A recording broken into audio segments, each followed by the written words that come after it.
નમસ્કાર, મારું નામ તપન દવે। આજરોજ પરિવાર સાથે સોમનાથ દાદાએ દર્શન માટે અમે ગયા હતા। દાદાના દર્શન થયા, સરસ મજાની અમારા ભાગીદારો પરિવાર સાથે સરસ મજાનો ધ્વજારોહણનો લાભ મળ્યો। ત્યાંથી અમે દર્શન કરીને દ્વારકા જતા હતા। દ્વારકા જતી વખતે સોમનાથથી આગળ જતા જે પેલું ટોલ નાકું આવે તે ટોલ નાકે અમે જે બૂથ ઉપર આગળ ગાડી હતી અલ્ટો ગાડી, એની પાછળ અમે ગાડી રાખી અને ત્યારે એ ગાડી અમે રાખી આગળ અલ્ટોવાળા ભાઈને કંઈક વાતચીત ચાલુ હતી, રકઝક ચાલુ હતી, એટલે એનો કીધું કે આગળ રાખો। એટલી વારમાં અમારો વારો આવ્યો, અમારી પાસે ફાસ્ટેગ હતું। અમે સવારથી નીકળ્યા ત્યારથી ફાસ્ટેગમાં પૈસા કપાતા જ અમે નીકળ્યા છીએ, એટલે અમારી પાસે ફાસ્ટેગ ઓલરેડી હતું અને ત્યારે અમે કીધું કે ફાસ્ટેગ અમારું રેડી છે, પણ એ કે બીજા બૂથ ઉપર લઈ જાઓ। એ દરમિયાન અમે ગાડી રિવર્સ લીધી, મારી પાછળ બીજી અમારી ગાડી હતી એ પણ રિવર્સ લીધી।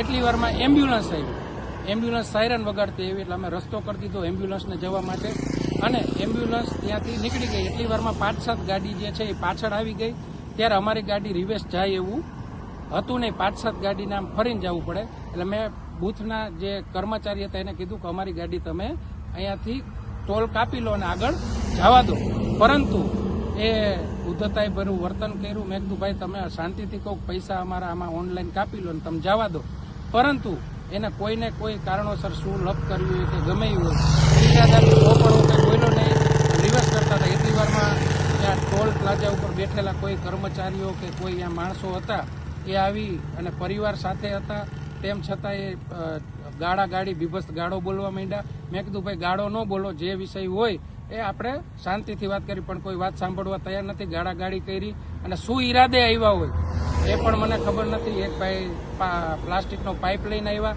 અને પાઇપ મારા ઉપર માર્યો, મારા માથાના અહીંયા ભાગે વાગ્યો અને આગળથી પણ પાઇપ જે પ્લાસ્ટિકનો હતો માર્યો અને અમારી સાથે જે ભાગીદારો હતા એમને કહેતા હતા કે ભાઈ તમે ઝઘડો ન કરો, જે હોય શાંતિથી વાત કરો, પરંતુ એ કોઈ માનવા તૈયાર નહોતા। એટલી વારમાં ગુજરાત સરકારના નાયબ મુખ્ય દંડક જગદીશભાઈ મકવાણા સાહેબ આવ્યા, એમની હાજરીમાં પણ જેમ ફાવે બફાટ કરતા હતા, પરંતુ જગદીશભાઈએ કીધું, એસપી સાહેબને કીધું, પોલીસ આવી અને ત્યાં પોલીસ આવે એટલી વારમાં સ્થાનિક રાહદારીઓ મને મળવા આવ્યા અને એમણે એક જ વાત કરી કે આ લોકો અવારનવાર આવી રીતની દાદાગીરી કરી રહ્યા છે, તો તમે આના વિરુદ્ધ કડક કાયદેસરની કાર્યવાહી થાય એવું કંઈક કરજો। એવા લગભગ 8 થી 10 લોકો મને મળવા આવ્યા। ત્યારબાદ ત્યાં ડીવાયએસપી સાહેબ આવી ગયા અને એમણે મને કીધું કે આ ખૂબ આમનો ત્રાસ છે, પણ બહારના લોકો કોઈ ફરિયાદ કરતા નથી, ત્યારે તમે ફરિયાદ આપો તો અમે ફરિયાદ લઈ લઈએ। એટલે મેં કોઈ મારા જેવા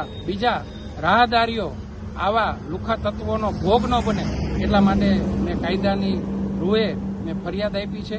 જે કંઈ સાચી હકીકત હતી મેં ફરિયાદમાં લખાવી છે અને હું ભગવાન માતાજીની દયા, સોમનાથ દાદાએ દર્શન કરીને નીકળો, દ્વારકાધીશ ભગવાને દર્શન કરવા જતો હતો, એટલે હું થોડી ઘણું અહીંયા મૂંઢમાર વાગ્યો છે, બાકી કોઈ હું સ્વસ્થ છું, કોઈ ચિંતા કરતા નહીં અને આવા તત્વોને કડક સજા મળશે।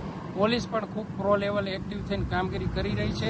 ન્યાયતંત્ર ઉપર પણ મને ભરોસો છે કે આવા લોકો જે છે એને શીખ મળવી જોઈએ અને આપણે બધાએ જાગૃત નાગરિકે ક્યાંય ને ક્યાંય મૂંઝાયા વગર આવા તત્વો વિરુદ્ધ કાયદેસરની કાર્યવાહી થાય એના માટે ફરિયાદ કરવી જોઈએ। એ જ રીતે મેં ફરિયાદ આપી છે અને મને પૂર્ણ શ્રદ્ધા છે કે પોલીસ ખૂબ સારી કામગીરી કરી અને કાયદાનો પાઠ ભણાવશે।